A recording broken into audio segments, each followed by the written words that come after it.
minggu depan kayaknya. Jadi untuk materi terakhir kali ini adalah ada lagu yang ibu pernah suruhkan, yakni tentang naratif tes. Ya, naratif tes itu adalah ada kaitannya dengan materi kita yang lalu mengenai past tense. Nah, kalau ibu bisa bertanya atau mengingatkan kembali materi yang lalu, past tense itu menceritakan tentang apa lagi? Past tense menceritakan tentang apa? Apa ya? Yusuf, past tense itu menceritakan tentang apa? Coba semuanya. Apa kira-kira? Past menceritakan. Coba kasih keras, sudah kedengaran. Duduk. Ya, oke. Yaitu menceritakan suatu kegiatan, peristiwa atau pekerjaan yang dilakukan pada waktu maaf ya, mohon sebentar tugas tak bisa itu nanti tugas yang akan kemarin sebentar kamu bahas saja dulu ya. Sekarang perhatiannya dulu karena ini akan menjelaskan tentang materi terakhir kita. Jangan sampai nanti kalian tidak paham kalau ada naik di semester 1. Ya, perhatikan begini dulu. Sebentar itu tugas ya. Sebentar. Karena tugas ini sebenarnya dari 2 minggu yang lalu kayaknya kelas 8A. Kalau 8C minggu lalu. Ya. Oke. Baiklah, jadi materi kita hari ini adalah, ada yang tahu apa kira-kira tentang naratif teks?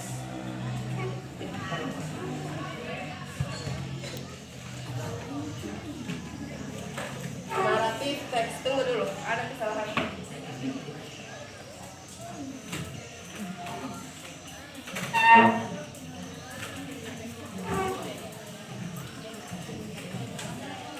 Oke.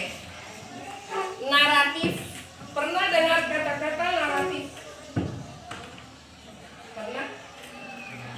Di bahasa Indonesia pernah kalian temukan? Pernah kalian dapatkan cerita naratif? Kalau dalam bahasa Indonesia? Pernah kita belajar? Ada? Ada pernah temukan kata-kata naratif? Halo? Ada nggak? Ada? Menceritakan tentang apa kalau dalam bahasa Indonesia?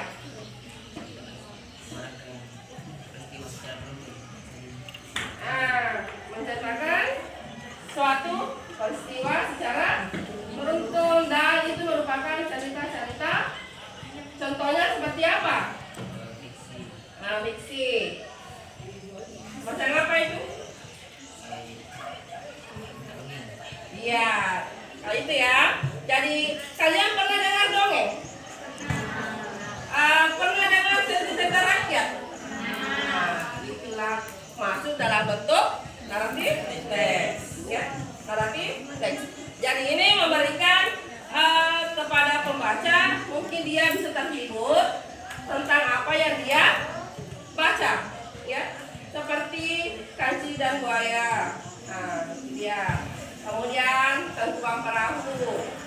Pernah baca ceritanya? Kalau Maling Kundang? Semua ya. Itu semua adalah masuk dalam bentuk naratif teks. Adapun tujuannya daripada mempelajari naratif teks, yaitu yang pertama menghubungkan dan mengurutkan peristiwa dalam cerita imajinatif atau imajinasi. Ya, kalian akan mampu membuat mengurutkan cerita dalam bentuk imajinasi. Kemudian yang kedua, tujuannya adalah kalian akan bisa menjelaskan tindakan, perasaan dan perilaku tokoh dalam cerita tersebut. Umpama cerita daripada bawang merah dan bawang putih. Perasaan apa kira-kira yang kalian bisa dapatkan di antara dua tokoh tersebut? Siapa itu bawang merah? Bawang merah ini sifatnya apa? Bawang merah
siapa yo? Apa artinya menghibur Bulan? Bulan sudah tahu itu. Sama Fatia, iya, Nina, dan nah, buka. Ya nanti apa Nanda? Lupa, Bu. Ada? Menghibur adalah? Nah, kalian temukan? The purpose of the test to amuse the readers. Jadi tadi teks naratif bertujuan untuk menghibur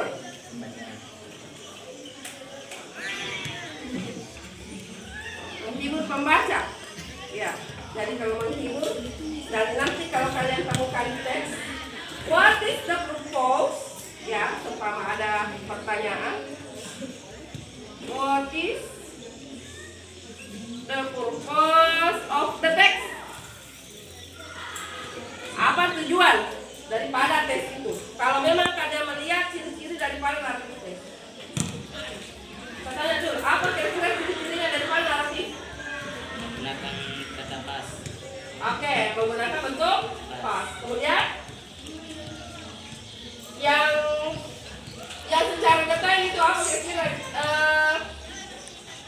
ciri-cirinya?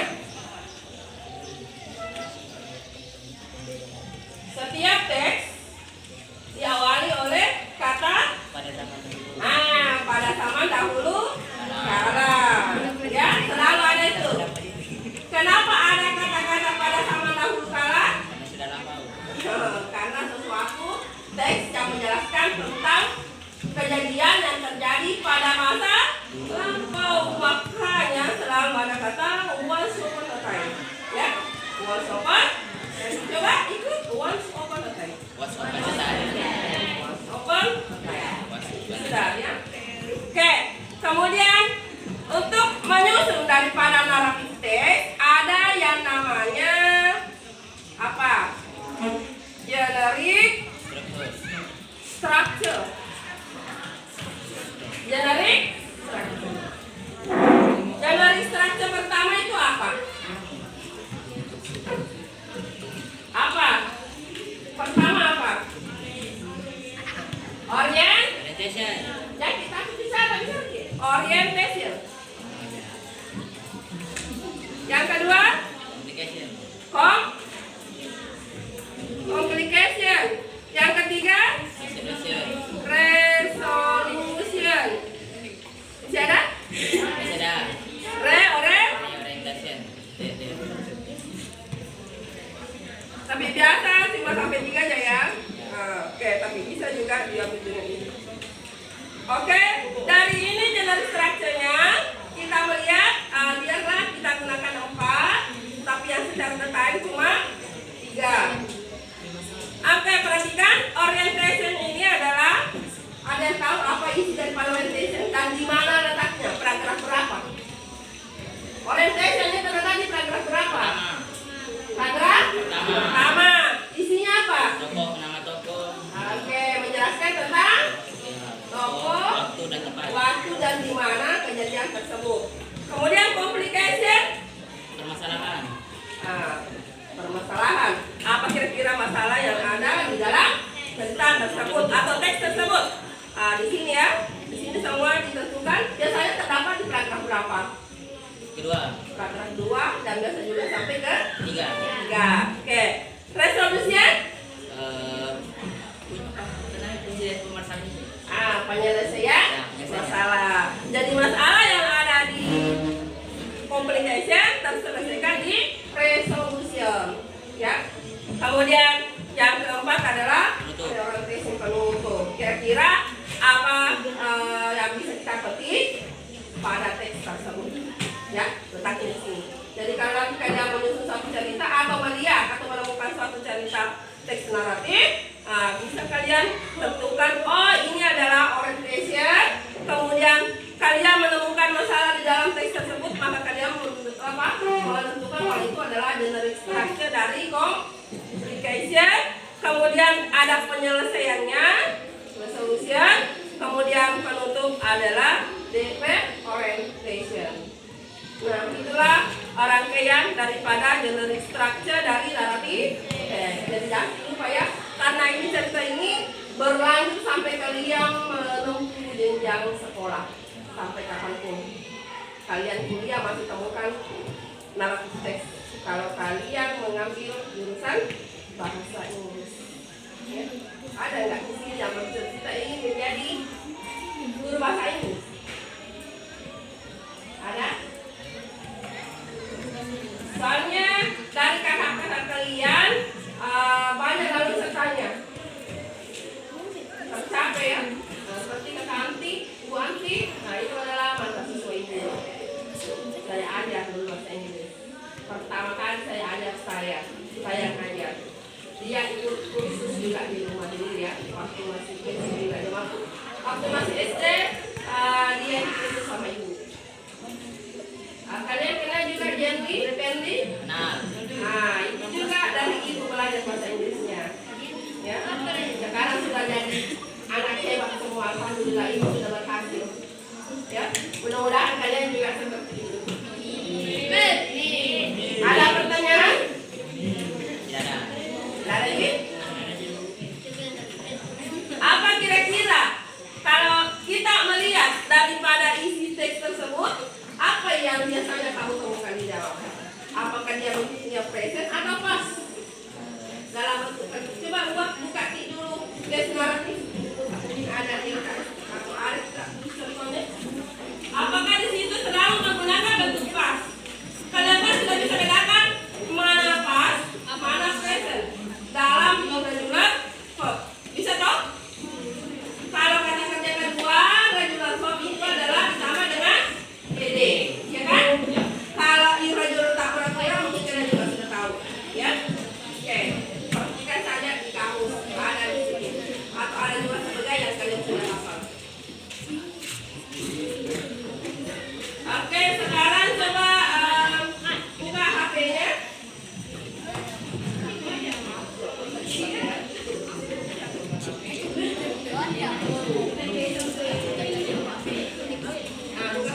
digital untuk pembelajaran sangat bermanfaat karena dapat meningkatkan motivasi belajar dengan memberikan akses terhadap berbagai sumber belajar, Oke. memudahkan komunikasi antara siswa dan guru, Oke, ya betul. serta meningkatkan kemampuan siswa untuk bernalar kritis dan tinggi Oke. analitis. Misalnya, bagaimana